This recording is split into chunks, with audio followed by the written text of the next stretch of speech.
Ms. Vanilla Shivakumar. Please come to the dais. Mr. Laichan.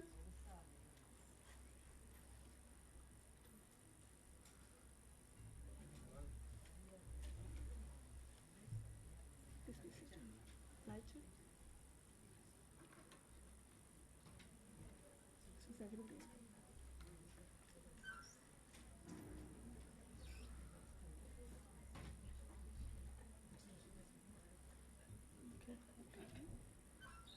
Dr. Oliver.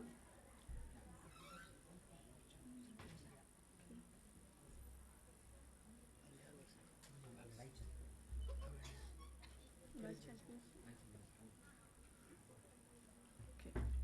So, good morning and a very warm welcome to one and all gathered here, as well as those who have joined us online for the MSSRF Annual International Conference on Mighty Millets for Food, Nutrition and Health Security.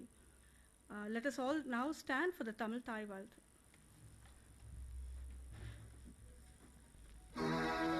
நீராறும் கடலுடுத்த நிலமடந்தை கையிலொழுகும் சீராறும் வதனமென திகழ்பரத கண்டமிதி தெக்கணமும் அதில் சிறந்த திராவிடனல் திருநாடும் தக்க சிறு திரையுடலும் தரித்தனரும் திலகமுமே அத்திலக வாசலை போல் அனைத்துலகும் இன்பமுற எத்திசையும் புகழ் மணக்க இருந்த பெரும் தமிழனங்கே தமிழனங்கே உன் சீலமை திறந்து என்று செய்ய மறந்து வாழ்த்துதுமே வாழ்த்துதுமே வாழ்த்துதுமே.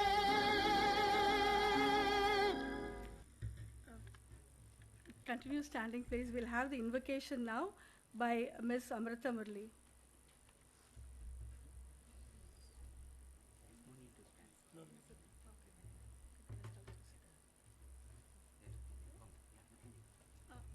You may sit then.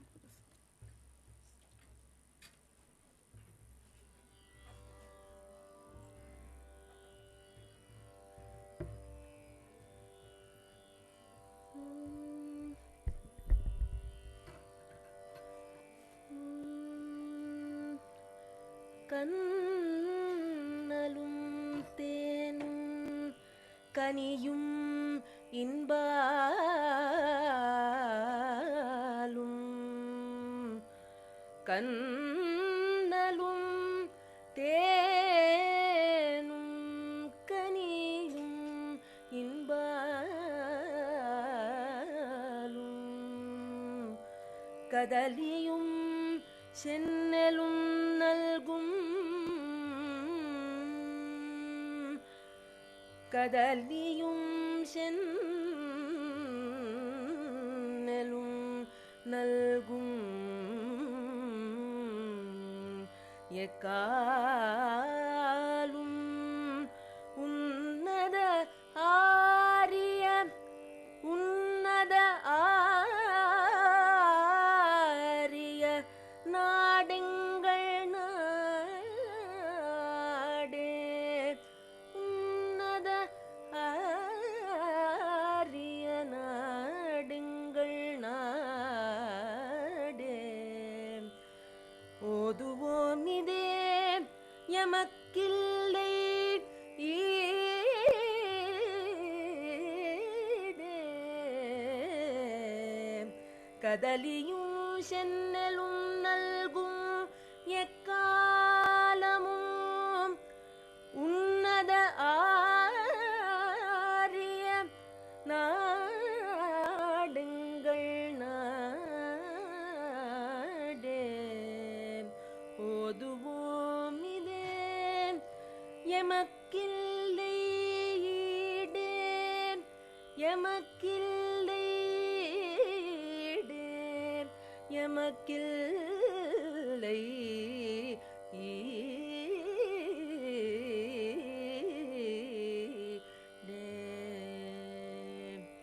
தான समृद्धि सुशोभित धरणी धन्यासि विश्वजननी धान्य समृद्धि सुशोभित धरणी धन्यासि विश्वजननी दैन्यवारिणी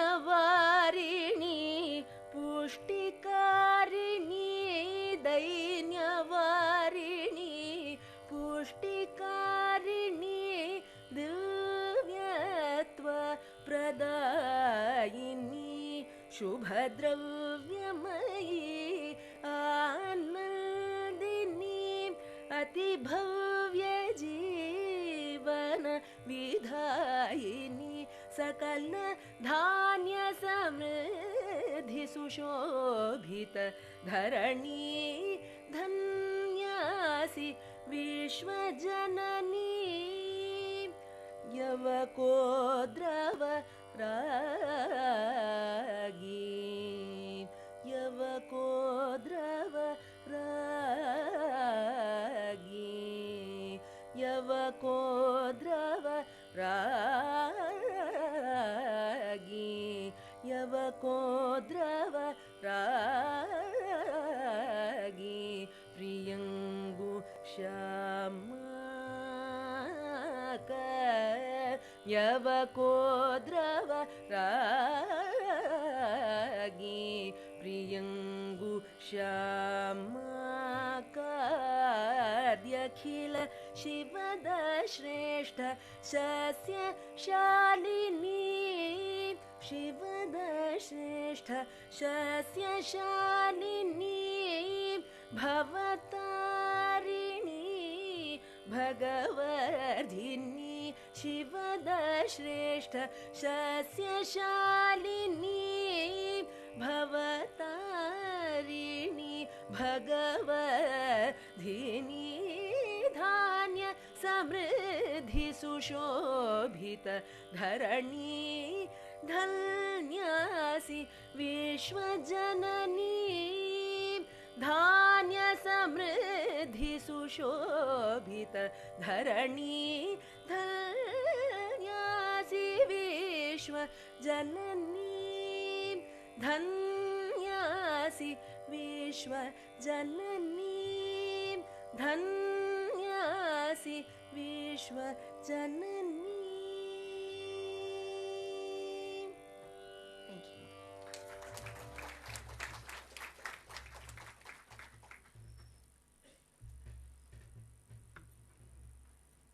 Thank you. Thank you, Ms. Amrita, for the lovely invocation.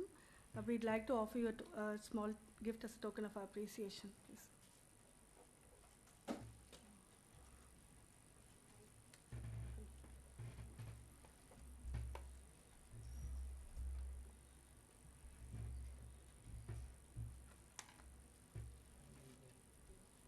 Yes. Thank you.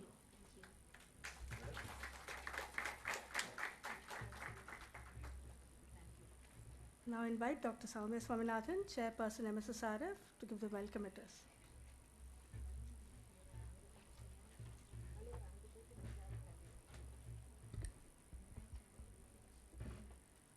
Honorable Minister for Food and Civil Supplies, Government of Tamil Nadu, Thiru R. Chakrapani. Sir, vanakkam. Welcome. Ms. Elizabeth Faur, the India head of the World Food Programme. Dr. Ruth DeFries from the Columbia University. Mr. Kondareddy Chava from FAO. Our farmer representatives, Ms. Vanilla and Mr. Laichan from Kolli Hills and Namakkal and Orissa, Koraput. Dear friends and colleagues, senior dignitaries, both on the audience, in the audience and on the dais, and there are too many well-known people here for me to name all of you, but let me extend my very hearty welcome to all those present today. I think we have everybody from ministers, policy makers, senior academics, very senior government officials, students, and farmers to discuss the topic of millets for food, health, and nutrition security. As we all know, this year, 2023, was declared by the UN as the International Year of Millets. This was an idea that was proposed by the government of India and championed by our Prime Minister, and it was accepted by the United Nations. But Professor M.S. Swaminathan, has been talking about millets for many, many decades. I think he was one of the few early people to recognize the impact of climate change that would have on food and nutrition security, particularly for people who are living in low and middle income countries, and even within those countries, those people who are farmers and who are otherwise vulnerable. And he recognized that the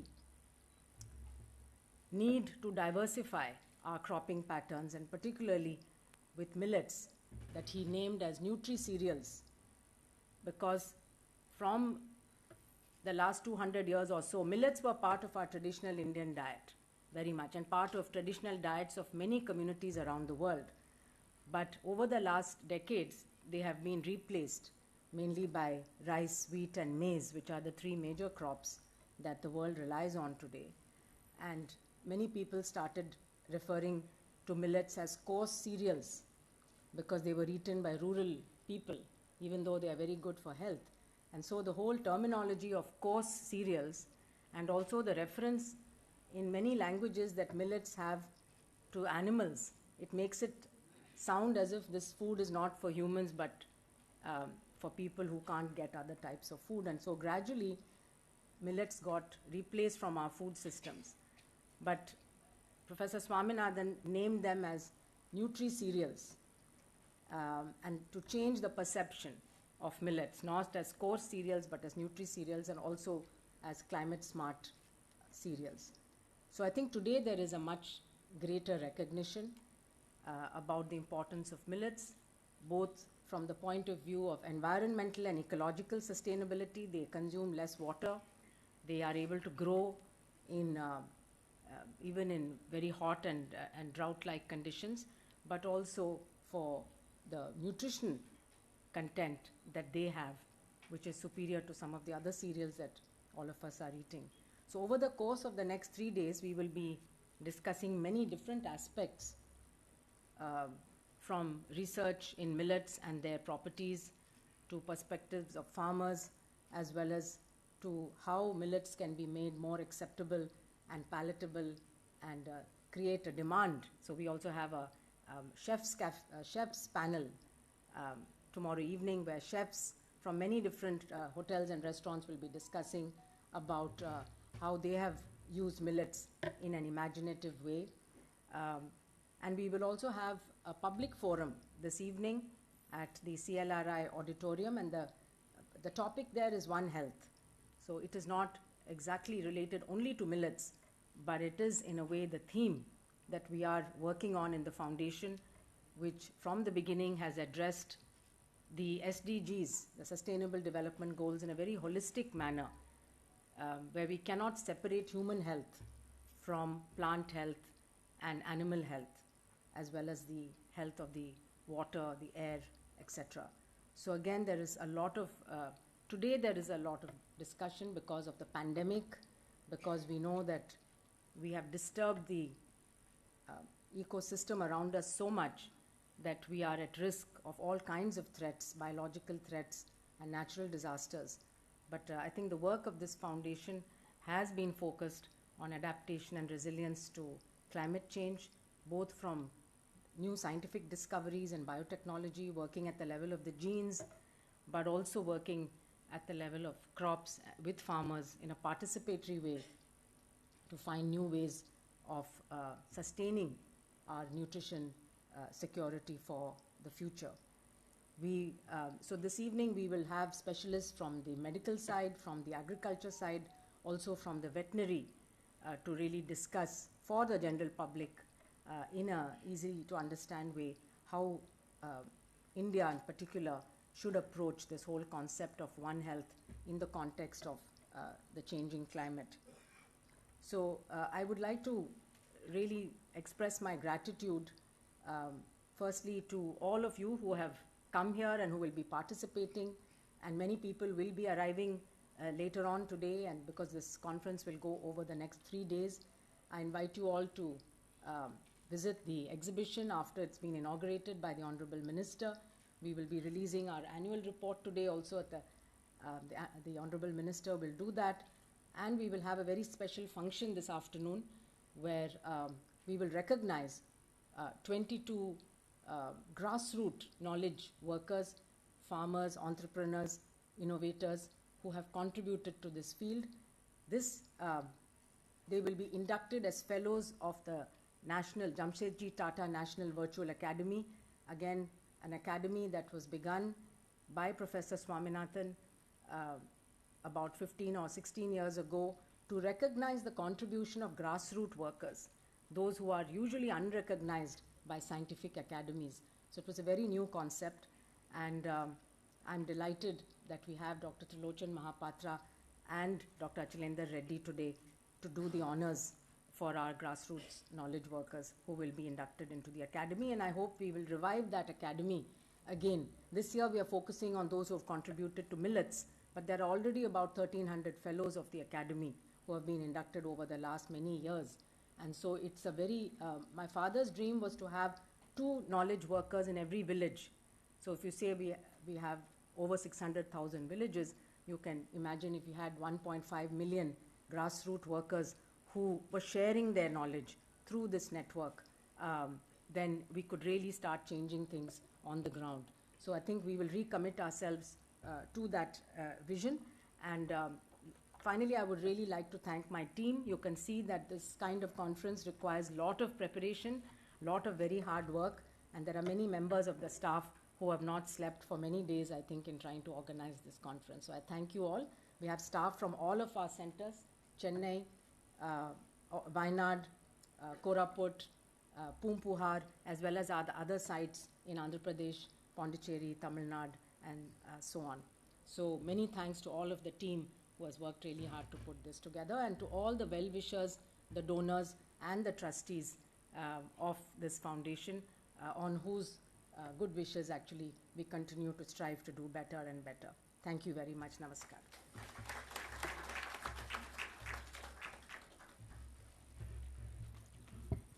Thank you, Dr. Soumya.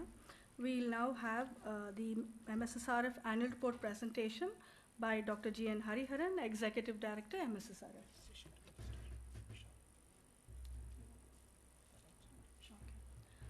So I think before we have the presentation, we'd like to felicitate the Minister here, the Honorable Minister, Thiru R. Chakrapani, who is the Minister for Food and Civil Supplies, Government of Tamil Nadu, with a shawl.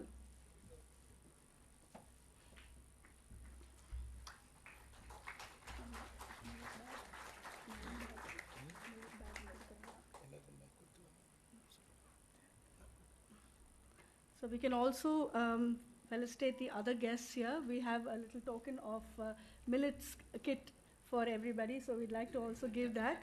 So this is first to the, yeah.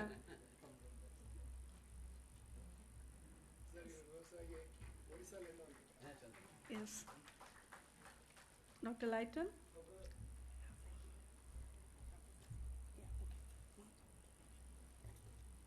Each of our delegates will also receive a book, which is a biography of Professor M.S. Swaminathan, written by R.D. Iyer, Anil Kumar, and Rohini Iyer.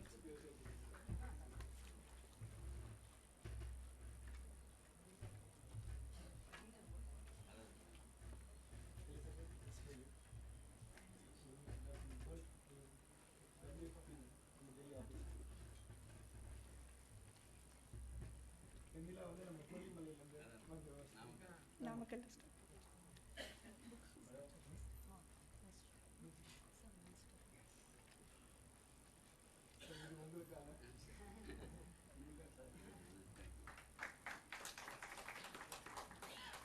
Books or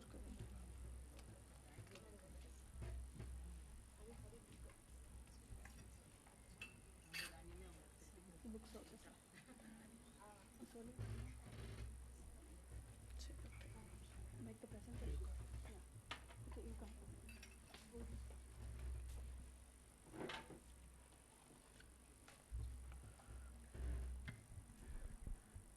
A very good morning to all of you. Extremely sorry for my bad throat, but that will not stop the spirit of presenting our work to this august audience.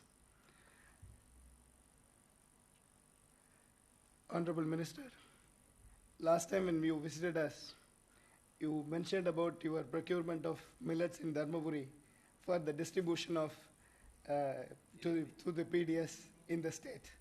Today you are with us, mighty millets. வலிமை மிகு சிறுதானியங்கள்ன்ற தலைப்பில் எங்களை வழிநடத்தி செல்வது நீங்கள் இதில் பங்கேற்று சிறப்பித்ததுக்கு எங்களுக்கு ரொம்ப மகிழ்ச்சி.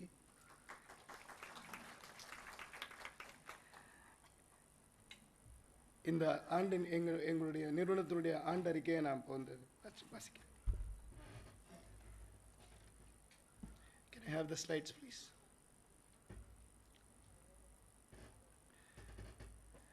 MSSR was established in 1988.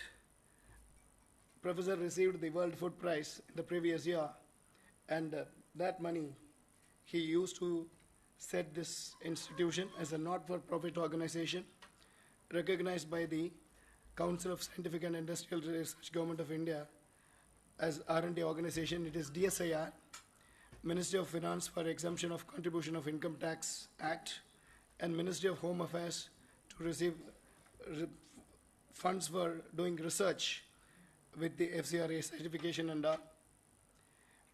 We have our presence in many states, but coastal is our specialty. Right from Gujarat to the other side, West Bengal, you can see our presence. And we also very closely working on agrobiodiversity hotspots of our country.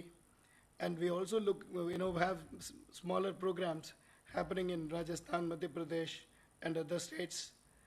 Our foundation also closely work with scientists in Myanmar, Nepal, Sri Lanka, Afghanistan. In fact, in Myanmar, we were the first one to create the world's first rice biopark. And it's a gift of Government of India to Government of Myanmar.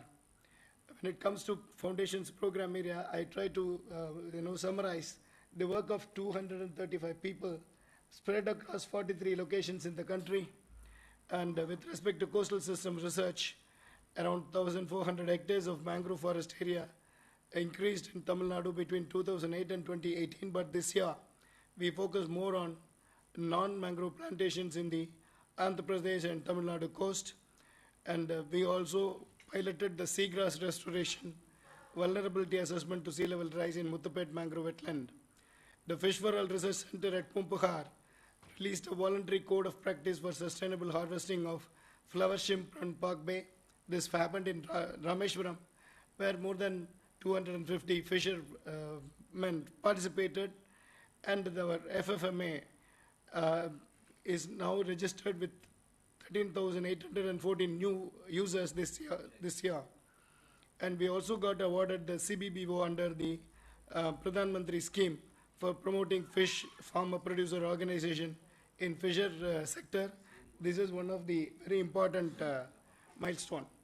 When it comes to biodiversity, right from discovery of new plants and to put them into use, like the millet program today, we identified new 2 angiosperm species, Ixora and Crististonia. And this is reported from the Kerala sections of the Southern Western Ghats. It's a biodiversity hotspot, so we can expect many more species from this region.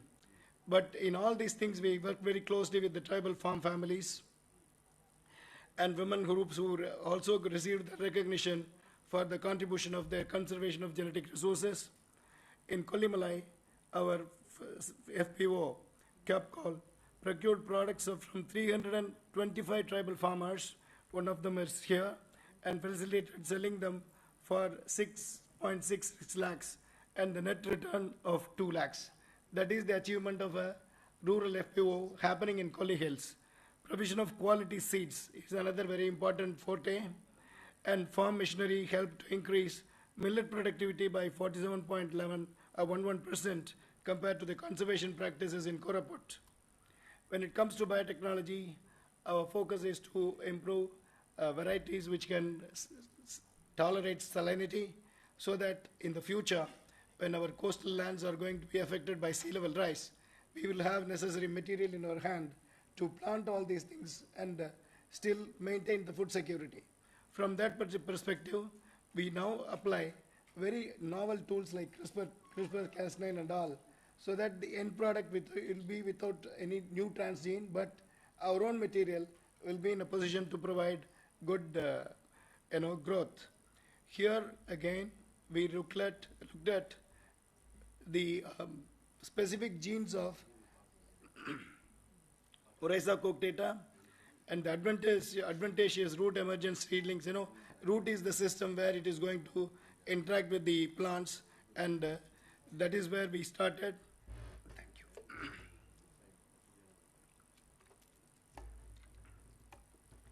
Similarly, some of the growth promoting bacteria, nitrogen fixing and phosphate solubilizing bacteria also, we were able to completely genome sequence them, and we published all this data.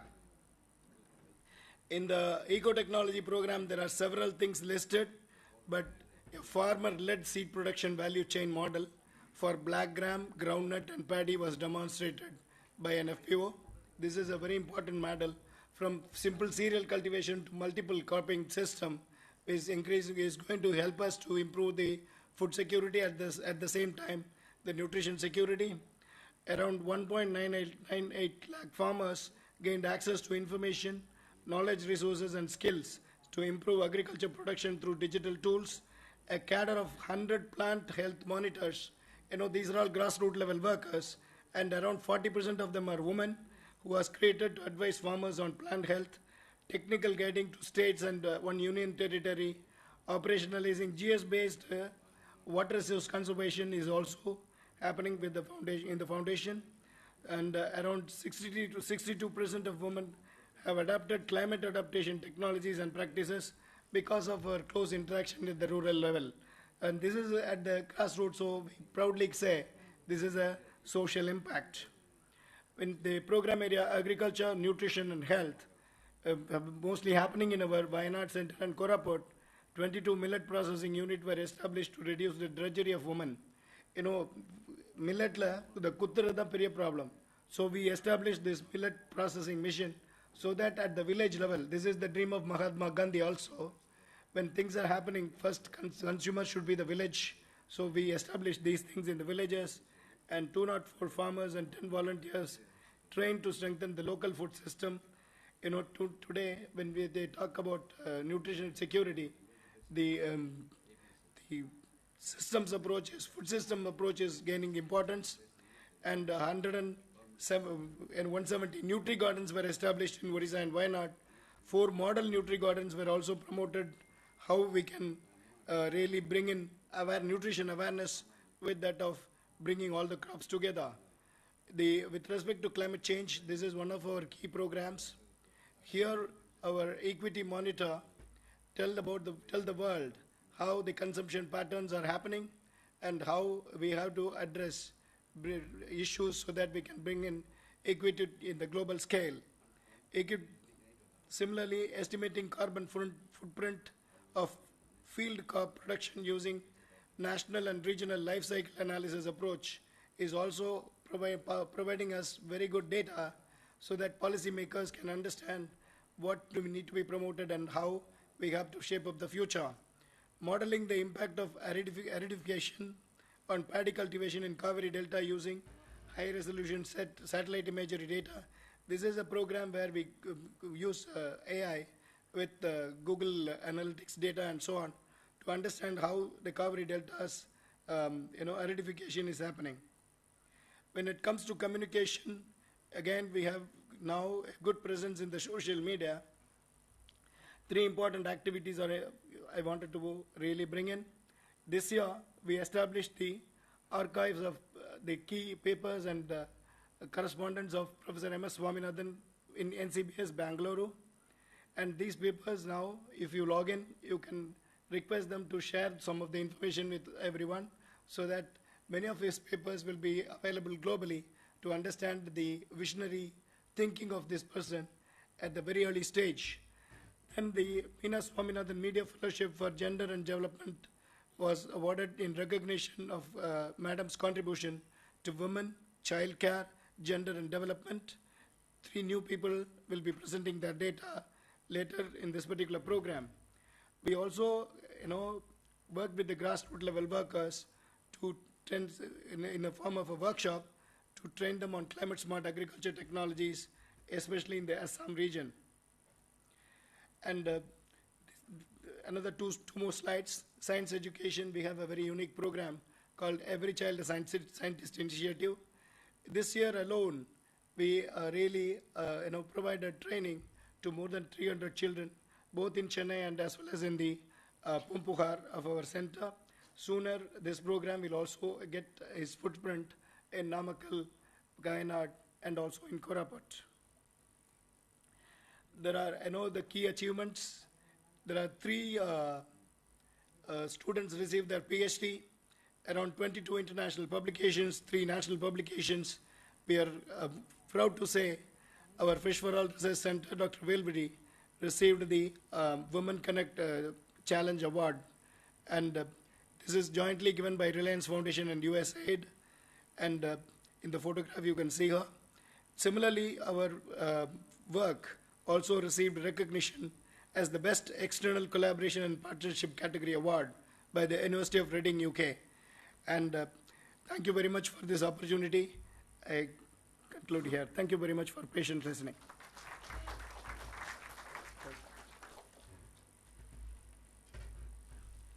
Thank you, Dr. Hariharan. Our next speaker will be Ms. Kondareddy Chava. He is the Assistant FAO Representative, Regional Office of Asia and Pacific, FAO India, who will give us the special remarks.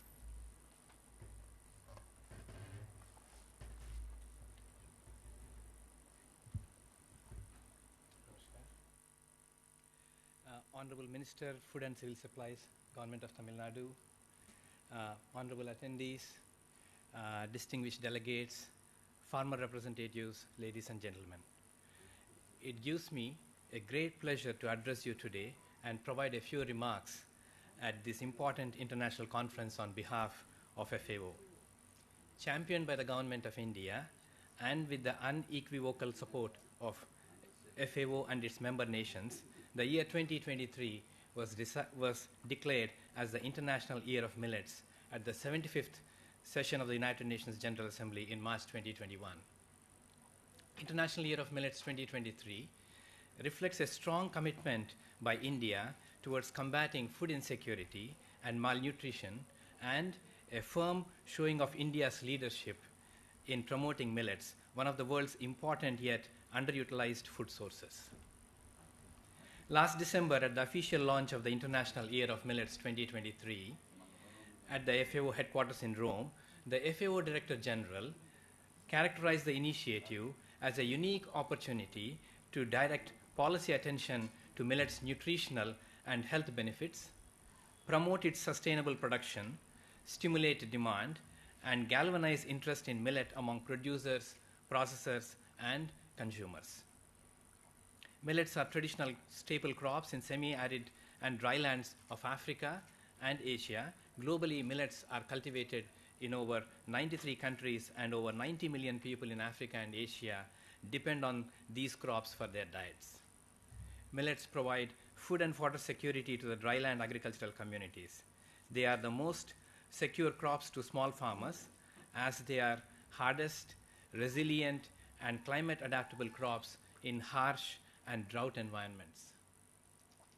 Yet, despite its qualities, millet cultivation has been declining globally. From 1961 to 2018, it is estimated that the millet cultivated area shrunk by over 25% globally. But thankfully, the net millet production slightly increased thanks to the improved millet productivity, which increased by 36% globally for the same period. Millets are important food source that should be on our agenda and at our table. Millets are the types of plant-based food products that are good for people, good for the planet, and good for the farmers. FAO strongly supports the heightened attention given to millets, which can contribute to many of the biggest global challenges, such as nutrition and health needs, hunger eradication, mitigation and adaptation to climate change, helping to address poverty of smallholder and marginalized farmers in the dry zones, loss of biodiversity, and agri-food systems transformation. Millets offer an excellent illustration of FAO's strategic systems approach to agri-food transformation, reflected under 4 betters: better production, better nutrition, better environment, and better life, leaving no one behind. Under better production, millets offer the possibility of greater cropping system diversification and enhanced food system resilience. Under better nutrition, millets' many health and dietary benefits are clear winners with their rich, balanced, and nutritious diets. Under better environment, millets' advantages include low water footprint, soil quality improvement, low GHG emissions, and improved biodiversity and climate adaptation. Under better life, they offer income diversification options and improved livelihoods for smallholder farmers. In terms of the actions that are needed to promote millets, governments need to lead the way in terms of, on many fronts, particularly in terms of strengthening productivity via technologies and improved genetics, also in terms of enhancing demand-enhancing initiatives, both directly through public procurement and price incentives, and indirectly by raising consumer awareness of health and dietary benefits. Several of these are already happening in India. Millet development can also benefit from knowledge exchange among major producing countries, particularly in terms of millet productivity, and also access to best available generic varieties and best production practices, which can be facilitated by timely exchange between research institutes and specialized agencies. Also, cross-country collaboration between Asia and sub-Saharan Africa. Likewise, non-governmental organizations and civil society who are working directly with farmers need to build the capacities of farmers in terms of their the production packages, and also in terms of how do they better connect with the markets. Researchers and academic institutions should dedicate resources to researching millets, nutritional values, properties and characteristics, as well as in terms of appropriate mechanization and other methodologies that can make millets cultivation more sustainable. Likewise, influencers and chefs should use millets, as it's happening already in several places in India, in terms of their recipes and menus, and advocate for their consumption, while also educating the public on new and appealing ways to prepare them in line with the food-based dietary guidelines. The private sector also plays a very important role, particularly in facilitating access to credit or other financial support, and also in terms of producing, in terms of equipment, new technologies, and improving handling of millets. Coming to in terms of FAO is collaborating nationally and with international partners to help unlock the great potential of millets as an affordable food that can contribute to healthy diets and a healthy environment. The International Year of Millets has set up the International Steering Committee at Rome, which provides the overall guidance and assistance in the planning and implementation of International Year of Millets related activities. Also, it mobilizes technical, political, and financial support for the various activities that are happening globally. It is chaired by the Government of India and has Nigeria as the vice chair and Ghana as the alternate vice chair, with representation from Europe, Latin America, Caribbean, Northeast, and Near East and North Africa, Southwest Pacific, and the Asia Pacific. Also with representation from other international organizations. Recently in its meeting, the International Steering Committee agreed to look beyond 2023 to sustain the interest of millets, led ably by the Government of India, and prepare an action plan to continue the good work. FAO also has established a communities of practice, which provides a platform for farmers' organizations, cooperatives, civil society organizations, research centers, policy makers, decision makers, and private sector working in millets in terms of to help identify opportunities and gaps to promote a shift towards sustainable food systems. This community exchanges information and ideas on millets production and processing, particularly focusing on best practices, projects, lessons learned, initiatives, programs, public policies, research and development, and innovation, among others. It is an open platform which is moderated by FAO. Once again, let me extend my deep appreciation to the MS Swaminathan Research Foundation for this excellent initiative in support of the International Year of Millets 2023. Thank you.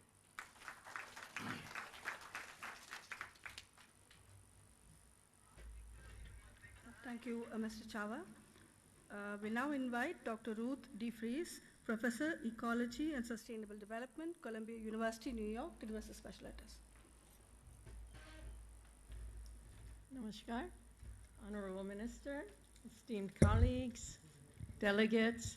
It is an honor to be with you here today and to share the stage with so many experts and knowledge in the topic of millets that we will be talking about today, and to be part of this groundbreaking event and celebration of the International Year of the Millet. I come from a science and ecology perspective, which is only one of many perspectives who are with us and who we will learn from in this conference: the practitioners, the farmers, the private sector, the government sector. All of these perspectives are so important. The science perspective, where I come from, shows us that our planet has reached a tipping point. This year in particular, there is abundant evidence from around the world that climate change is not a distant possibility, but it is here now. It is the reality. Heat waves around the world, record-breaking temperatures, floods, erratic rainfall. We cannot expect climate as usual in the future. This alarming future is mainly the outcome, as we know, from fossil fuels burning in the industrialized parts of the world since the industrial revolution. But the impact falls everywhere and on everyone, particularly on those who rely on dependable rainfall to grow the food that the world eats. So this alarming tipping point of increasing severity of the climate crisis is matched with another, more positive, more hopeful tipping point. And this positive tipping point is happening here in this conference with the words that we're hearing today, with the revival of the climate-resilient traditional millets. And thanks to Professor Swaminathan and the foundation, who has, as we've heard, been promoting this need for decades. And also to all the incredible farmers and people on the ground who have kept millets alive. We know from abundant scientific evidence about the climate resilience and nutrition that millets provide. And the people who live in semi-arid regions around the world and have lived with variable climates for millennia have known about millets since time immemorial. So this tipping point is really about the recognition of this wisdom about how a civilization can survive in a harsh climate.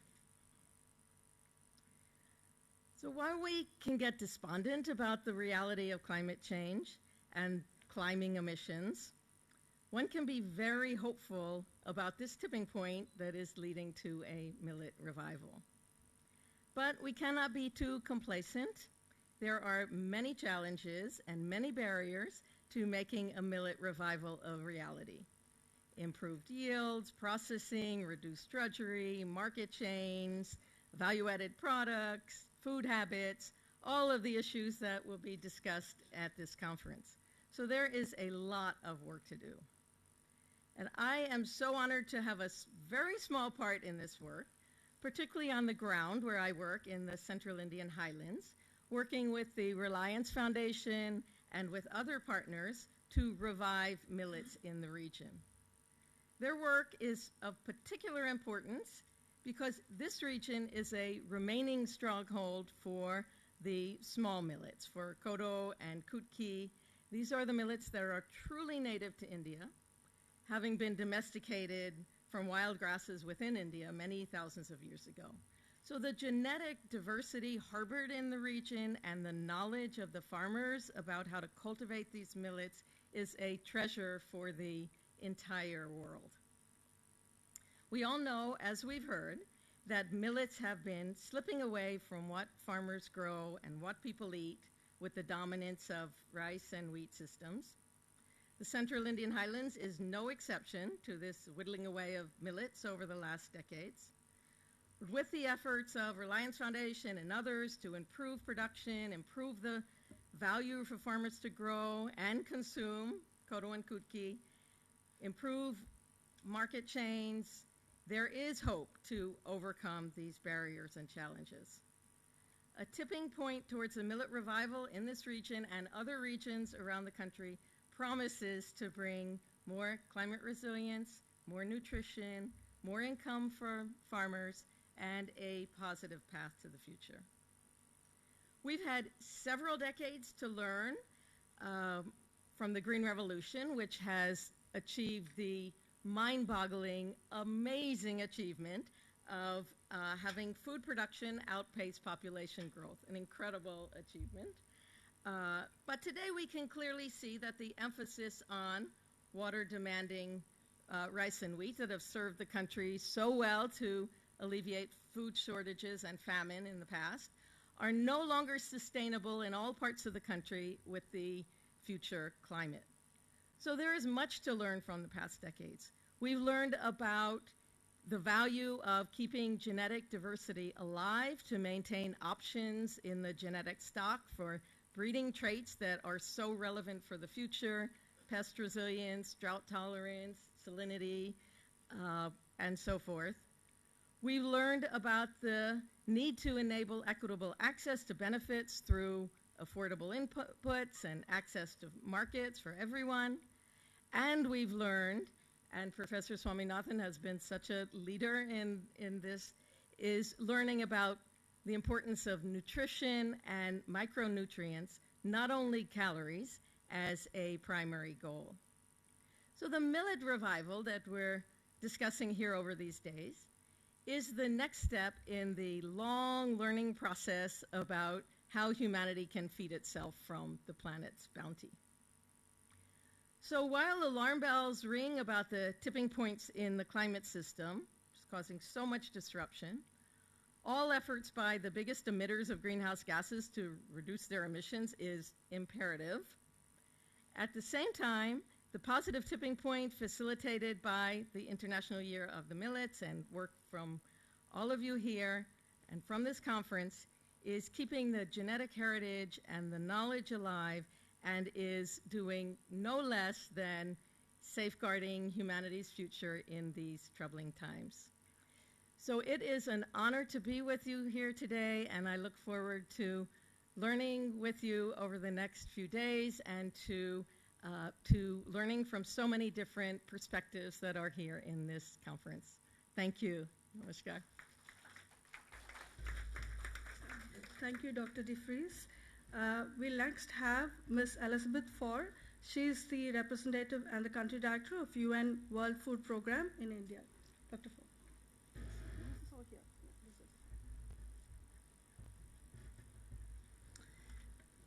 Honorable Minister of Food for Tamil Nadu, distinguished experts, speakers and guests, it's really an honor to be here today. And I want to congratulate the MSSRF for bringing everybody together and for the very warm welcome. So I want to start with the global perspective. As you know, the world faces a global hunger crisis of unprecedented proportions.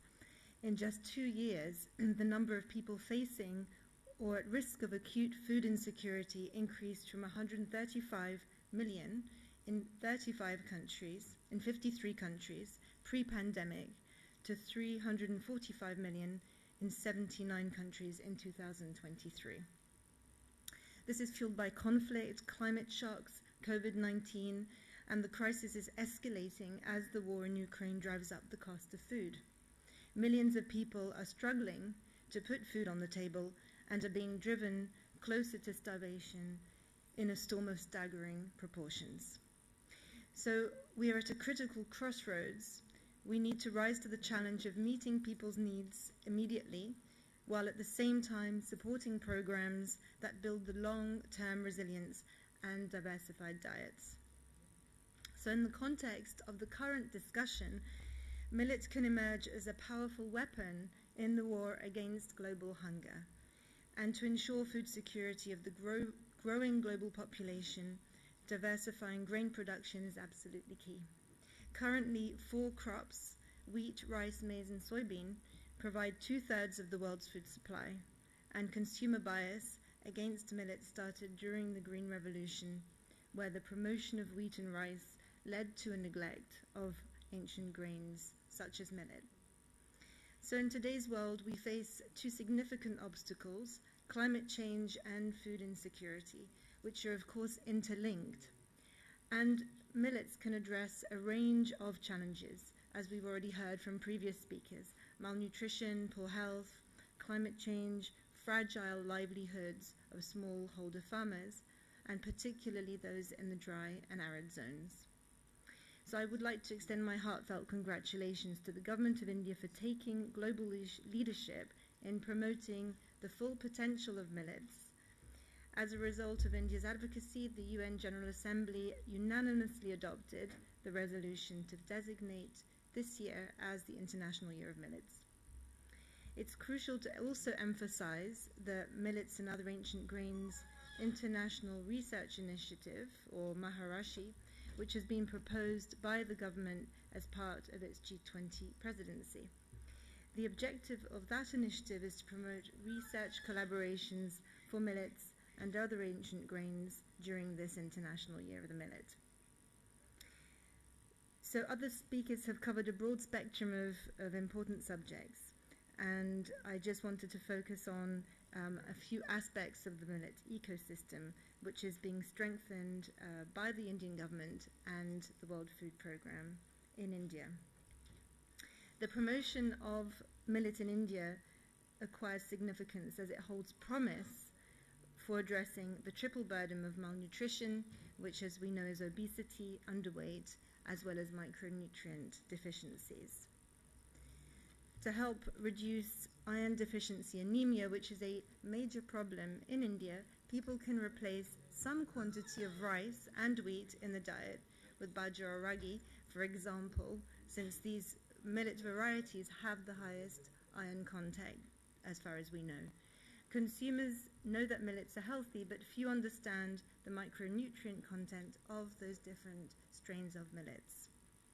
In addition, millets are grown and consumed by smallholder farmers in the drylands and rain-fed areas of the country.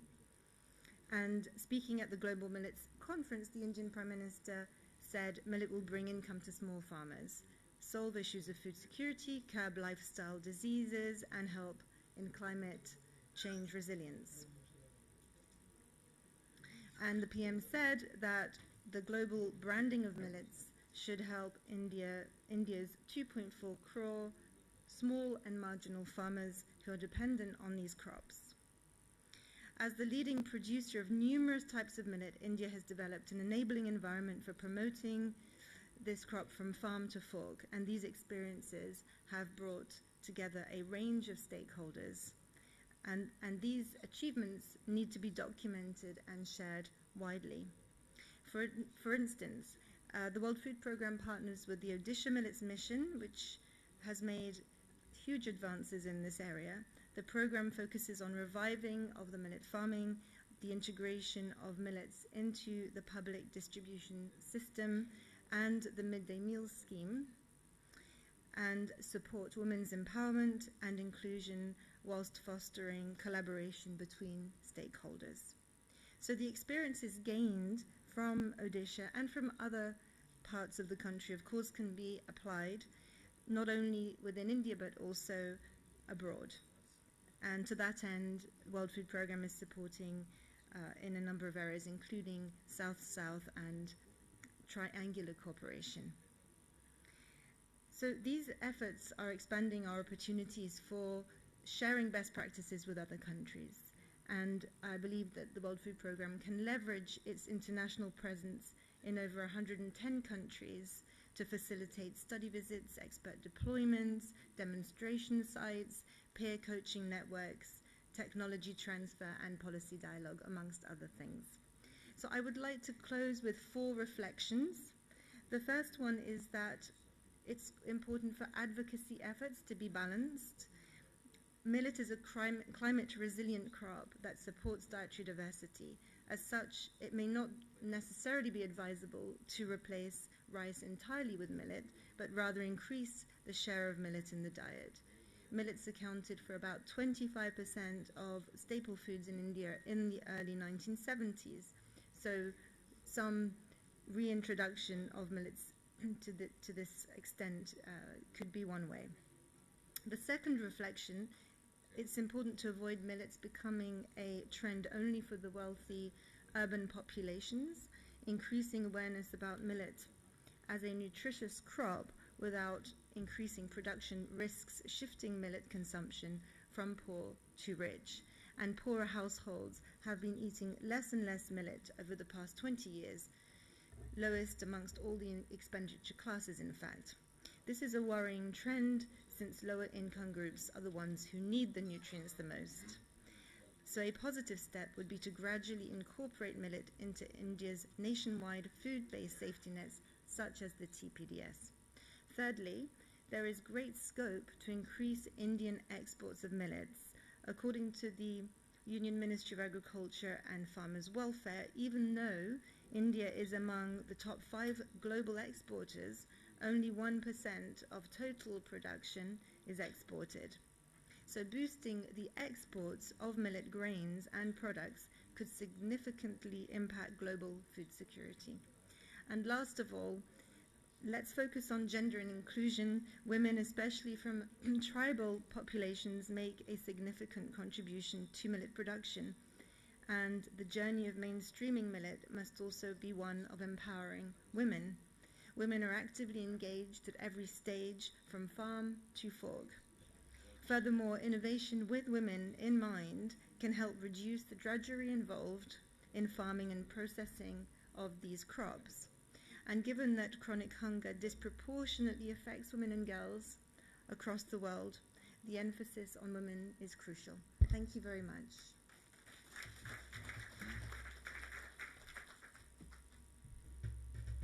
Thank you, Ms. Faur. We'll now hear from farmers. We have 2 of them, one from Kolli Hills and the other one is from Koraput district. So we'll first hear from Ms. Vanilla Shivakumar. She is the director of Kolli Hills Agro-Biodiversity Producer Company in Namakkal district, Tamil Nadu. So both these presentations will also have translations in English, which will be done by Dr. Oliver King and then by Mr. Prashant Parida. So we'll have first Ms. Vanilla.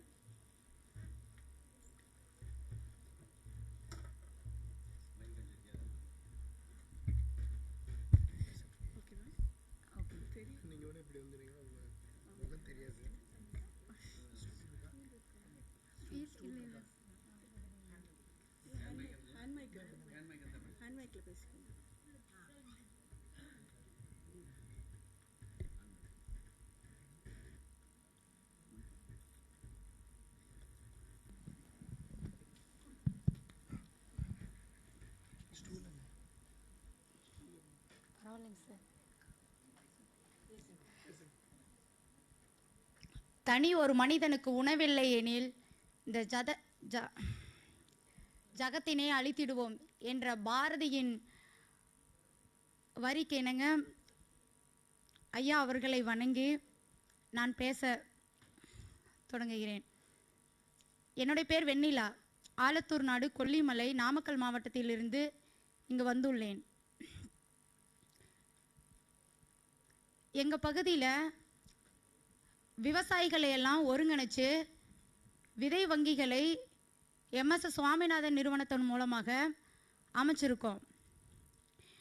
அதிலிருந்து பார்த்தீங்கன்னா எங்கள் பகுதியில் இருக்கிற விவசாயிகளுக்கு தரமான விதைகளை அவர்களுக்கு கொடுத்து பாரம்பரிய விதைகளை வந்து அழியாமல் பாதுகாத்து வருகின்றோம். விவசாயிகளையும் நாங்கள் வந்து ஒருங்கிணைச்சு அந்த தானியத்தினுடைய முக்கியத்துவத்தை அவர்களுக்கு எடுத்து கூறுகிறோம் இந்த எம்எஸ்எஸ் சுவாமிநாதன் நிறுவனத்தின் மூலமாக. அதுக்கப்புறம் பார்த்தீங்கன்னா இந்த சிறுதானியத்தெல்லாம் வந்து விதைக்கிறது, அறுவடை செய்கிறது, அதுக்கப்புறம் அதை சுத்தப்படுத்துறது எல்லாமே ரொம்ப சிரமமாக இருக்கும். எல்லாமே பார்த்திங்கன்னா பெண்களாகிய நாங்களே வந்து எங்கள் பகுதியில் அதை பண்ணிகிட்ருக்குறோம். அந்த வேலைகள் எல்லாத்தையும் குறைக்கிற வகையில் எம்எஸ்எஸ் சுவாமிநாதன் நிறுவனத்தின் மூலமாக எங்கள் பகுதிக்கு பெண்களுக்கு எல்லாமே வந்து விதைக்கிறதுக்கு சீடரு, அறுவடை செஞ்சு அதை சுத்தம் பண்ணுறதுக்கு அரவை மிஷினு, கதிரடிக்கும் இயந்திரம், களை வெட்டுற இயந்திரம், இது எல்லாமே வந்து குழுவுக்கெல்லாம் கொடுத்துருக்காங்க. இந்த குழுவுக்கு கொடுத்து அதை வந்து மற்றவங்களுக்கும் கொடுப்போம். அதாவது வந்து பெண்களுக்கெல்லாம் வந்து வேலை செய்கிறதுக்கு ரொம்ப சிரமமாக இருக்கிறதுனால அதை கொடுத்ததுனால எல்லாத்துக்குமே கொடுப்போம். அவங்க வந்து பத்திரமா எடுத்துகிட்டு போயிட்டு செஞ்சுட்டு எடுத்துகிட்டு வந்து கொடுப்பாங்க. அதுக்கப்புறம் நாங்கள் கதிரடிக்கிறது பெண்களுக்கெல்லாம் கஷ்டமாக இருக்குன்னு கதிரடிக்க இயந்திரம் கொடுத்துருக்காங்க. அந்த கதிரடிக்க இயந்திரம் பார்த்திங்கன்னா கதிரை நல்லா காய வச்சு அதில் வந்து போட்டோம் அப்படின்னா நல்லா தானியமாக வந்துடும். அதுக்கப்புறம் அந்த தானியத்தை வந்து சுத்தம் பண்ணி அதை மதிப்பு கூட்டு பொருளாக தயாரிக்கிறது. அந்த மதிப்பு கூட்டு பொருளாக தயாரித்து அதை வந்து உணவுக்கு அவங்களுக்கு தேவையான உணவுக்கு போக மீதம் உள்ளதை வந்து எங்கள் ப்ரொடியூசர் கம்பெனி உயர்வள உற்பத்தியாளர் கம்பெனி கொல்லிமலையில் வந்து நாங்கள் ஆரம்பிச்சிருக்கோம். அதில் நான் வந்து ஒரு டைரக்டராக இருக்கேன். அதில் வந்து நாங்கள் இப்போ கூட்டுறவு சொசைட்டி மூலமாக அதை வந்து நாங்கள் விற்பனை பண்ணிக்கிட்டு இருக்கோம். நல்லா வந்து விவசாயிகளுக்கு நல்ல ஒரு நேரடியான வியாபாரத்தை பண்ணுறதுனால அவங்களுக்கு விவசாயிகளுக்கு வந்து அந்த கரெக்டான மதிப்பு அவங்களுக்கு கிடைக்கும். மேற்கொண்டு எங்கள் பகுதியில் நாங்கள்லாம் வந்து இந்த கேவரு அரைக்கிறதா இருந்தாலும் சரி, சிறுதானியத்தை ஒரு மதிப்பு கூட்டு பொருளாக தயாரிக்கணுனாலும் கிட்டத்தட்ட ஒரு 25-30 கிலோமீட்டர் கடந்து போய் தான் இந்த கேவரு மாவெல்லாம் அரைப்போம். இல்லை அப்படின்னா எங்கள் ஊர்லேயே வந்து இந்த கையில் அரைக்கிறத இயந்திரம் தான் அந்த கல்லுலேயே இது பண்ணுறது இருந்துச்சு. அதெல்லாம் எங்களுக்கு ரொம்ப சிரமமாக இருக்கும். இப்போல்லாம் வந்து எங்கள் பகுதியில் ஒரு 2 கிலோமீட்டர் 3 கிலோமீட்டருக்குள்ளாரையே இந்த நிறுவனத்தின் மூலமாக கொடுத்துருக்காங்க. அதை வந்து நாங்கள் பயன்படுத்திட்டு வந்துட்டுருக்குறோம் எங்கள் பகுதியில்.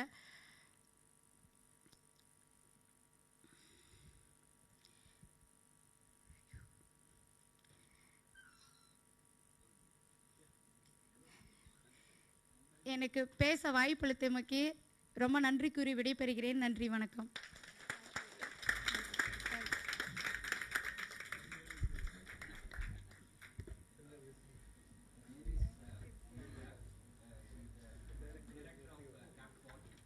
It's a farmers producer organization based out of Kolli Hills in Tamil Nadu, and she was actually referring to the participation in the research program in Kolli Hills with reference to millets, and she reflected that the communities they have benefited in terms of seed management, particularly with reference to the local traditional land races of that region, and also this has alleviated drudgery involved in terms of processing, pre-harvest and processing, and also post-harvest processing, because the foundation has extended community managed seed processing facility in different regions. That has helped a lot.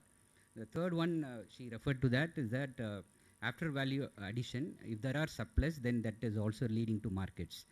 And specifically she referred that the LAMPS, the large scale multipurpose society run by the government, they are actually started procuring it. Now this has gone to the public distribution system in Tamil Nadu state. In a limited way, in the last year they have started this initiative. That's what the kind of experience she had actually shared with us. Thank you. Thank you, Dr. Oliver and Vanilla. So we now have Mr. Laichan Sukia, and he is a farmer from Machara village in Koraput district, Orissa.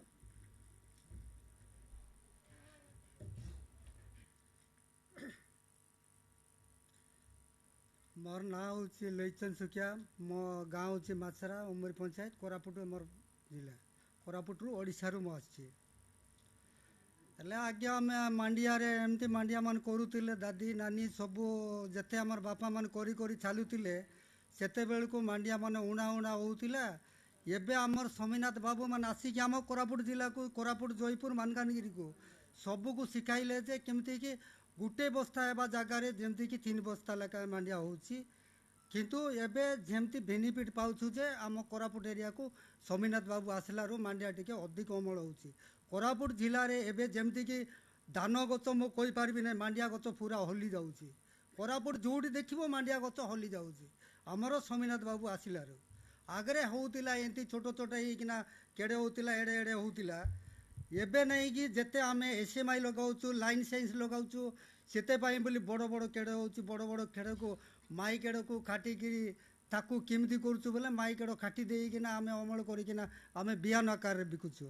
ତାପରେ ସେ ଛୋଟ ଛୋଟ ଖେଡ଼ମାନଙ୍କୁ ଆମେ ଗୁଟା ଗୁଟି କରିକିନା ଖାଇବାକୁ କରୁଛୁ। ତାପରେ ଆମର ମଣ୍ଡି ବୋଲିକିନା ଚାଲୁଛି ସେ ମଣ୍ଡିରେ ବିକ୍ରି କରୁଛୁ। ମଣ୍ଡିରେ ବିକିଲେ 30-60 ଟଙ୍କାରେ ବିକୁଛୁ ମଣ୍ଡିରେ ଛୋଟ ଛୋଟ ମାଣ୍ଡିଆ। ଆମ ବିହନ ଆକାରରେ ବିକୁଛୁ 40-5 ଲେଖା ଆମର ବିହନ ଆକାରରେ ବିକୁଛୁ। ଆମର ଗୁରୁ ମା ମାନେ ନେଉଛନ୍ତି ଆସିକି ଆମର ସ୍ୱାମୀନାଥ ବାବୁ ମାନେ ବିକାଇ ଦେଉଛି। ଏବେ ଆମେ କ'ଣ ବୋଲି ଗଲେ ବେନିଫିଟ୍ ପାଉଛୁ, ବହୁତ ଆମକୁ ଉନ୍ନତି ହେଉଛି। ଆମ ସ୍ୱାମୀନାଥ ବାବୁକୁ ବହୁତ ବହୁତ ଧନ୍ୟବାଦ ଦେବାକୁ ମୁଁ ଆସିଛି କୋରାପୁଟ ଓଡ଼ିଶାରୁ। ଆମେ ମୁଁ କେବେ ବି ମୁଁ ଚେନ୍ନାଇ ଆସିକି ମୁଁ ଏମିତି ଜାଣିବି ବୋଲି କେବେ ଜାଣିନଥିଲି ମାଣ୍ଡିଆ ବିଷୟରେ ଯାଇକି ଆସିକି ଆପଣମାନଙ୍କୁ ବହୁତ ବହୁତ ଧନ୍ୟବାଦ। ନମସ୍କାର।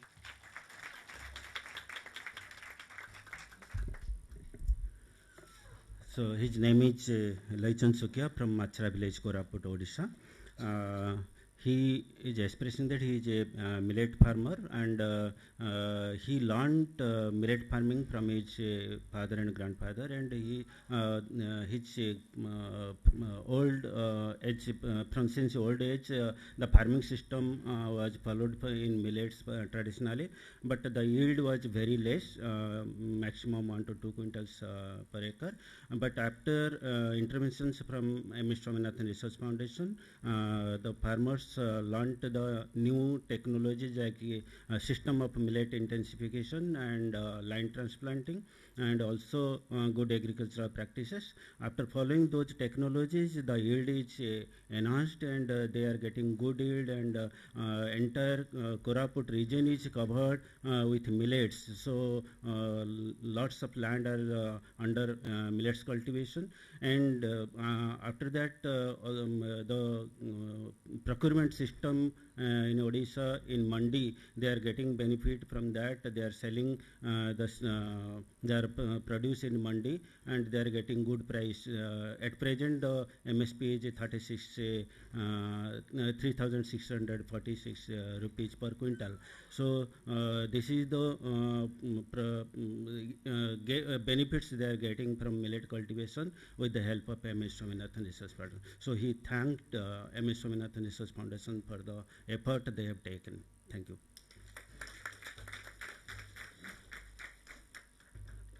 Thank you, Prashant Parita. So now we'll have actually the inaugural address and the release of the MSSRF annual report by the Honorable Thiru R. Chakrapani, Minister for Food and Civil Supplies, Government of Tamil Nadu. Inaugural address and then release. Okay. Release of the annual report of MSSRF by Thiru R. Chakrapani, Honorable Minister, Food and Civil Supplies, Government of Tamil Nadu. And we'll give a copy to each of the delegates as well.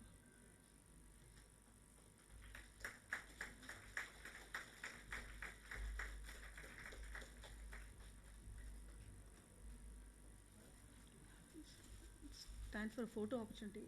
Can you hold?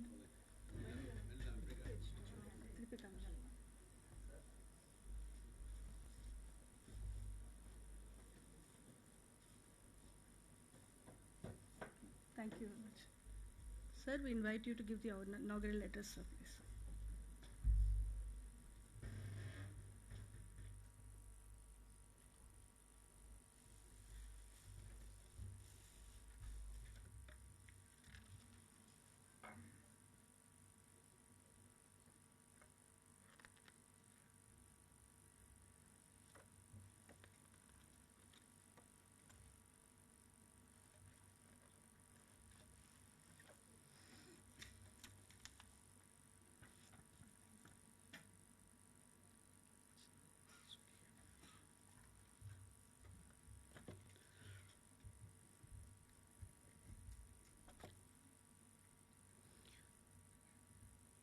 உணவு மற்றும் ஊட்டச்சத்து மற்றும் உடல்நல பாதுகாப்பிற்காக வலிமையான சிறுதானியங்கள் பற்றிய பன்னாட்டு கருத்தரங்கு தொடக்க விழாவில் கலந்து கொண்டு சிறப்பித்து கொண்டிருக்கின்ற நிகழ்ச்சிக்கு வராவிட்டாலும் இந்த நிகழ்ச்சியிலே கலந்து கொள்ளாவிட்டாலும் தன்னுடைய வாழ்த்துக்களை தெரிவித்துக் கொண்டிருக்கின்ற மரியாதைக்குரிய பெரியவர் டாக்டர் ஐயா எம்எஸ் சுவாமிநாதன் அவர்களே, நிகழ்ச்சியிலே கலந்து கொண்டு சிறப்பித்து அனைவரையும்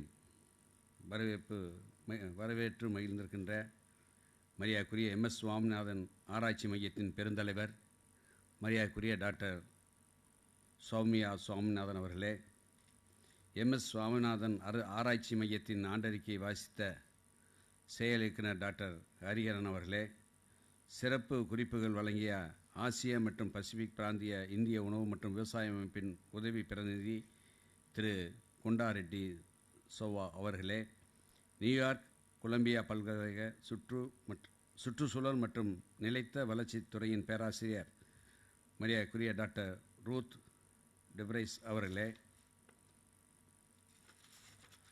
நிகழ்ச்சியில் பங்கெடுத்து சிறப்பித்திருக்கின்ற ஐநா உலக உணவு திட்ட இயக்குனர் மதிப்புக்குரிய எலிசபெத் ஃபரே அவர்களே, சிறுதானிய விவசாயிகளின் நாமக்கல் மாவட்டத்திலிருந்து வந்து இங்கே நல்ல முறையில் பேசி அமர்ந்திருக்கின்ற தன்னுடைய பகுதியில் சிறுதானியத்தை எப்படி விளைவித்து அதை நல்ல முறையில் இந்த மரியாதைக்குரிய எம்எஸ் சுவாமிநாதனுடைய அறக்கட்டளையின் சார்பாக நடத்தப்படுகின்ற நிறுவனத்தின் மூலமாக ஏழை எளிய பகுதியாக இருந்தாலும் வசிக்கின்ற அங்கே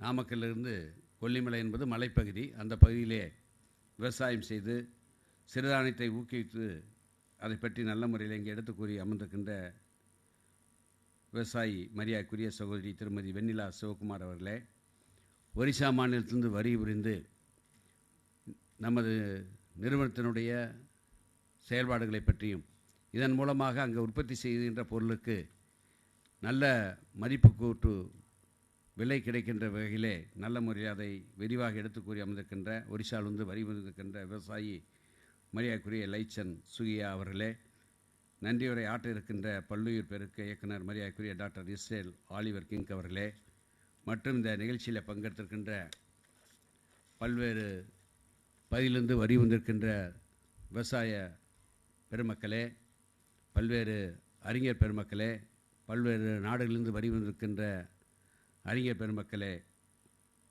எம்எஸ் சுவாமிநாதன் அறக்கட்டளையினுடைய நிறுவனத்திலே பணியாற்றுகின்ற அத்தனை அலுவலக பெருமக்களுக்கும் எனது முதற்கண் நன்றி கலந்த வணக்கத்தை தெரிவித்து இந்த நிகழ்ச்சியிலே கலந்து கொண்டு இங்கே வாழ்த்துறை வழங்குவதிலே நான் மகிழ்ச்சி அடைகிறேன்.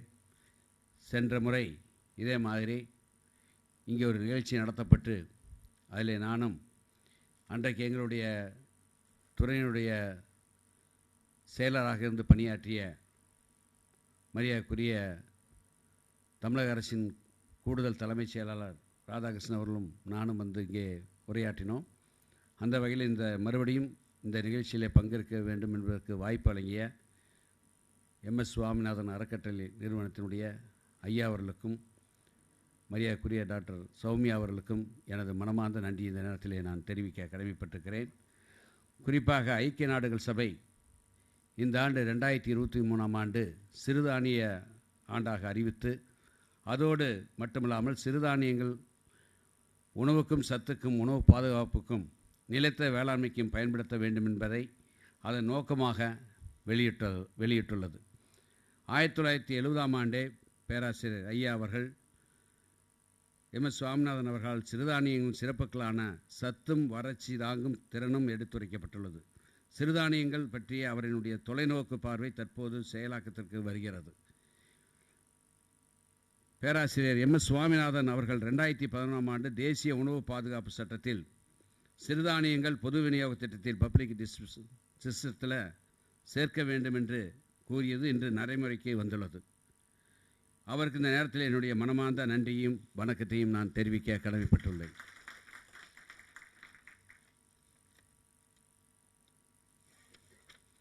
தேசிய பல்லுயிர் பெருக்க ஆணையம் மற்றும் எம்எஸ் சுவாமிநாதன் ஆராய்ச்சி மையம் இணைந்து நடத்திய சூழலுக்கேற்ற வாழ்க்கை நடைமுறை பற்றிய விழிப்புணர்வு ஏற்படுத்துதல் சிறுதானிய பயன்பாடு மற்றும் வீட்டு தோட்டங்களை மாணவர்கள், விவசாயிகள், பொதுமக்கள் மற்றும் பல்லூர் பெருக்க மேலாண்மை குழு உறுப்பினர்கள் மத்தியில் ஊக்குவித்தல் ஆகியவற்றில் பரப்புரை தொடக்க விழாவில் கலந்து கொண்டுள்ளேன்.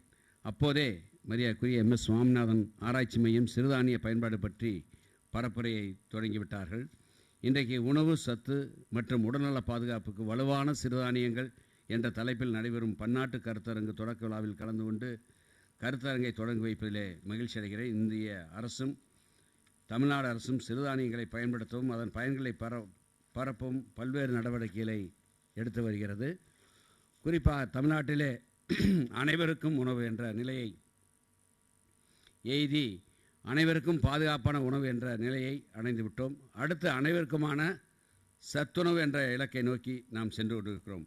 குறிப்பாக 2007ஆம் ஆண்டு அன்றைக்கு தமிழகத்தினுடைய முதலமைச்சராக இருந்த தலைவர் கலைஞர் அவர்கள் பொது விநியோக திட்டத்திலே அரிசி மட்டும் பயன்படுத்தக்கூடாது என்பதற்காக மக்களுக்கு புரதச்சத்தும் இருக்க வேண்டும் என்ற எண்ணத்திலே துவரம்பருப்பு, உளுந்தம்பருப்பு, ஆட்டா மாவு போன்ற பொருள்களை வெளி மார்க்கெட்டில் அதிக விலைக்கு வாங்கி மானிய விலையிலே அனைத்து குடும்ப அட்டைதாரர்களுக்கும் வழங்கிய பெருமை தலைவர் கலைஞர் அவர்களை சாரும்.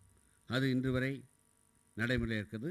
கடந்த காலத்தில் அதை உளுந்தம் பருப்பையும் ஆட்டா மாவையும் நிறுத்திவிட்டார்கள். இன்றைக்கி நம்ம தோரம்பருப்பு கொடுத்துக்கிட்டு இருக்கிறோம். எனவே இதை சத்தான அரிசி மட்டும் இல்லாமல் புரத சத்தும் இருக்க வேண்டும் என்ற நிலைமை அன்றைக்கு தலைவர் கலைஞர்கள் கொண்டு வந்தார்கள். தமிழ்நாட்டின் தட்பவெப்பநிலைக்கு அனைத்து சிறுதானியங்களும் இங்கே விளைவிக்கப்படுகின்றன. சிறுதானிய வளர்ச்சிக்கு தமிழ்நாடு அரசு பல்வேறு உதவிகளை செய்து வருகிறது. நம் தமிழ்நாடு முதலமைச்சர் அவர்களின் முயற்சியின் காரணமாக தமிழ்நாட்டில் பொது விநியோக திட்டத்தின் கீழ் ஏற்கனவே சென்ற முறை சொன்ன மாதிரி நீலகிரி மற்றும் தருமபுரி மாவட்டத்திலே கேழ்வரகை இன்றைக்கு ஒரு குடும்ப அட்டைக்கு அரிசிக்கு பதிலாக 2 கிலோ வழங்கி கொண்டிருக்கிறோம் என்பதை இந்த நேரத்திலே நான் தெரிவிக்க கடமைப்பட்டிருக்கிறேன். அங்கே கூட அந்த கேழ்வரகு விவசாயிகளிடத்தில் வியாபாரிகள் வாங்குகின்ற நேரத்தில் விலை குறைவாக வாங்கினார்கள். கிலோ 25 ரூபாய் 23 ரூபாய்க்கு வாங்கினார்கள். நாம் உணவுத்துறையின் சார்பாக கேழ்வரகை அங்கே அரிசிக்கு பதிலாக கொடுக்கின்ற நேரத்தில் அதை அங்கே கிருஷ்ணகிரி மாவட்டத்திலும் தருமபுரி மாவட்டத்திலும் விளைகின்ற விவசாயிகளிடத்தில் வாங்குகின்ற நேரத்தில் 35 ரூபா 40 காசுக்கு அதை வாங்குகின்ற சமயத்தில் விவசாயிகள் ரொம்ப பெரிதும் பயனடைந்தார்கள். அதனால் விவசாயிகளுக்கு விலை இன்றைக்கி நல்ல முறையில் அங்கே கிடைத்திருக்கிறது. இன்றைக்கு கூட மாண்பு முதலமைச்சர் அவர்கள் தமிழகத்திலே பல்வேறு பகுதிகளிலே சிறுதானியத்தை ஊக்குவிக்க வேண்டும் என்ற எண்ணத்திலே விவசாயிகளுக்கு நிறையா உதவிகளை செய்ய காத்திருக்கார்கள் என்பதை இந்த நேரத்தில் நான் தெரிவிக்க கடமைப்பட்டிருக்கிறேன். குறிப்பாக 20 மாவட்டங்களில் சிறுதானிய உற்பத்தியை பெருக்குவதற்கு நடவடிக்கை அரசு எடுத்து வருகிறது. அது மட்டுமல்லாமல் 50,000 ஏக்கர் நிலத்தில் தமிழ்நாடு சிறுதானிய இயக்க திட்டத்தின் கீழ் சிறுதானியம் பயிரிடப்படும் என்று தமிழ்நாடு அரசு அறிவித்து அதனை நிறைவேற்றும் முயற்சியிலே ஈடுபட்டுள்ளது என்பதையும் இந்த நேரத்தில் நான் தெரிவிக்க கடமைப்பட்டிருக்கிறேன். சிறுதானியங்களை பதப்படுத்தும் அலகுகள் தொடங்கப்பட்டு மதிப்பு கூட்டப்பட்ட சிறுதானிய பொருட்கள் உழவர் உற்பத்தியாளர் குழுக்கள் மூலமாக பெருக்கிட நடவடிக்கை எடுக்கப்பட்டு அதற்கு மானியம் சப்சிடியும் வழங்கப்பட்டு வருகிறது. சிறுதானியங்கள் பல நூறாண்டுகளாக ஆசிய ஆப்பிரிக்க நாடுகளில் தொன்மையான உணவாக இருந்து வந்துள்ளது. சிறுதானியங்களை பொது விநியோக திட்டத்தில் சேர்ப்பதால் சிறுதானிய விவசாயிகளுக்கு நல்ல விலை கிடைப்பதோடு சிறுதானிய உற்பத்தியும் பெருகி பொதுமக்களின் உடல்நலமும் மேம்படும். அதேபோல் மாவட்டந்தோறும் சிறுதானிய விழாக்கள் இந்த ஆண்டு தமிழகத்துக்கென்ற அனைத்து மாவட்டங்களிலும் சிறுதானிய உணவு விழாக்கள் நடத்தப்படும் என்று எங்கள் துறையின் சார்பாக சட்டமன்றத்திலே அறிவிப்பை வெளியிட்டிருக்கிறோம் என்பதையும் இந்த நேரத்திலே நான் தெரிவிக்க கடமைப்பட்டிருக்கிறேன். இன்றைக்கு சமுதாயம் எதிர்கொள்ளும் பல்வேறு உடல்நல சிக்கல்களுக்கு சிறுதானியம் சிறந்த தீர்வாக அமையும் என்று மருத்துவர்களும் உடலியல் வல்லுநர்களும் வலியுறுத்தி வருகின்றனர். உணவே மருந்து என்றும் நோயற்ற வாழ்வே குறைவற்ற செல்வம் என்று நம் முன்னோர்கள் சொல்லி வைத்துள்ளனர். இதற்கு சிறுதானியங்களே சான்று. நம் உடலுக்கு தேவையான அனைத்து சத்துக்களையும் சக்தியும் வலுவையும் தருவது சிறுதானியம் என்பதை இன்று உலகெங்கிலும் உணர்ந்துள்ளனர். கேழ்வரகு நீரிழிவு நோயை கட்டுப்படுத்தும் என்பதில் நம் பெரும்பாலோருக்கும் தெரியும். இதுபோன்று திணை, கம்பு, வரகு, சாமை, சோளம், குதிரைவாளி என ஒவ்வொரு சிறுதானியத்திற்கும் ஒவ்வொரு குணம் இருக்கிறது. சிறுதானியங்களின் மானாவாரி பயிரிடப்படக்கூடியவை.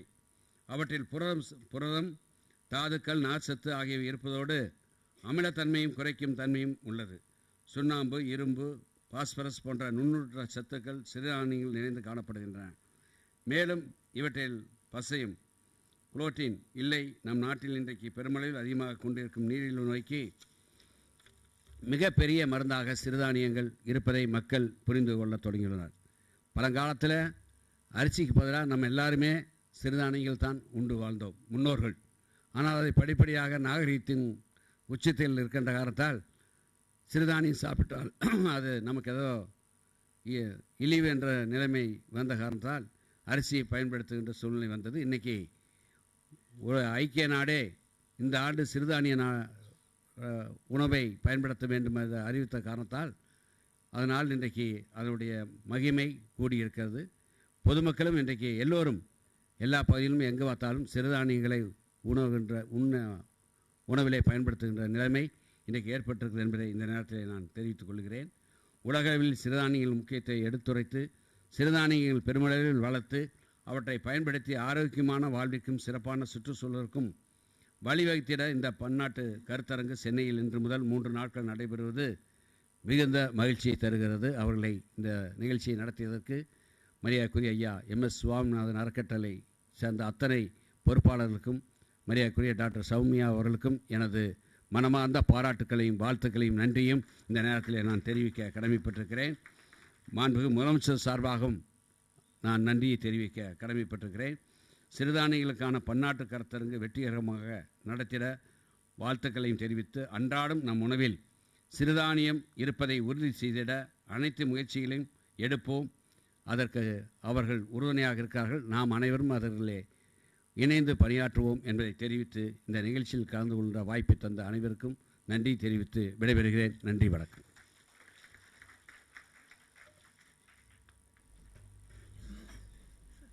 Thank you, Honorable Minister, for that wonderful speech. We'll now call upon Dr. Oliver King. He is the Director of Biotechnology, MSSRF, who will give us the vote of thanks. Dignitaries on the dais and off the dais, good morning to all of you. First of all, let me place thanks to our beloved professor for his, he has been always a mentor and leader and guiding guru for all of us, and he has started this initiative and talking about millets way back in mid-90s. Since then, we have come to a very long way and we are here today. So I place on record, our heartfelt thanks, and his guidance and blessings will be always be with us. And my thanks to the chairperson and the board of trustees and the council of directors for extending all the support for organizing this program. And specifically for this particular inaugural session, I place it on record for the beautiful invocation by Amrita Murali, and also the special remarks made by Dr. Konda Reddy Chava from FAO, connecting millets and the role of FAO in valorizing millets across the globe, and also especially in India. And to Dr. Ruth, connecting millets in the context of climate change, the role of millets, how we need to actually place it in our research and development programs. And special thanks to Dr. Elizabeth for connecting millets in the context of nutrition and setting up kind of a way forward pathways in terms of valorizing millets in India. Special thanks to Vanilla as well as Lauchen, represented from both Tamil Nadu as well as Koraput for their sharing their perspectives. Our special thanks to the Honorable Minister for Food and Civil Supplies, Government of Tamil Nadu, அண்ணன் திரு சக்கரபாணி அண்ணன் அவர்களுக்கு இந்த நேரத்தில் மிகவும் தாழ்ந்த பணிவுடன் எங்களுடைய நன்றிகளை நாங்கள் இந்த நேரத்தில் தெரிவித்துக் கொள்கின்றோம். அவர் குறிப்பிட்டு சொன்னபடி 50,000 ஏக்கர் தமிழ்நாட்டில் சிறுதானியம் கொண்டு வரதாக அந்த ஒரு திட்டம் இருக்கிறது என்று சொன்னார். இரண்டாவதாக பப்ளிக் டிஸ்ட்ரிபியூஷன் சிஸ்டத்தில் கொண்டு வரதுக்கான வாய்ப்புகள் இருக்கின்றது சொல்லியிருக்கிறாங்க. இது ரெண்டுமே மிகவும் முக்கியம். இந்த ரெண்டும் செயல்படும் போது கட்டாயம் விவசாயிகளுக்கு டபுளிங் ஃபார்மர் இன்கம் பற்றி பேசும்போது அவர்களுக்கு இரட்டிப்பு மதிப்பு கூட்டுவதற்கான வாய்ப்புகள் கிடைக்கும். நிறுவனத்தின் சார்பாக அரசுக்கும் நம்முடைய அமைச்சர் அவர்களுக்கும் நன்றியை தெரிவித்துக் கொள்கின்றோம். நன்றி, வணக்கம்.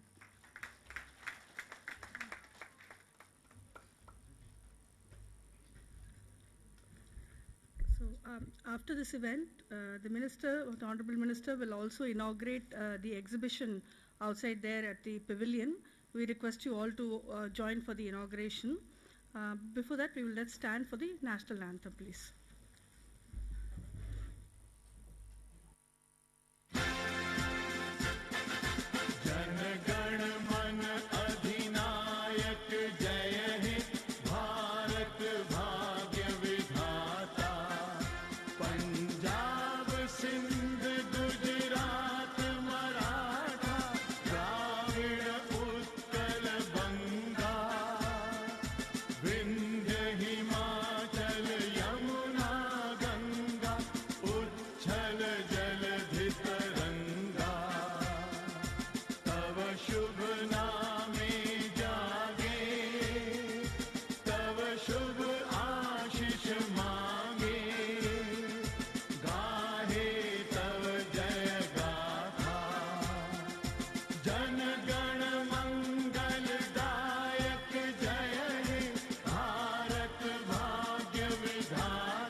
Kindly make your way outside for the inauguration of the millet exhibition, please.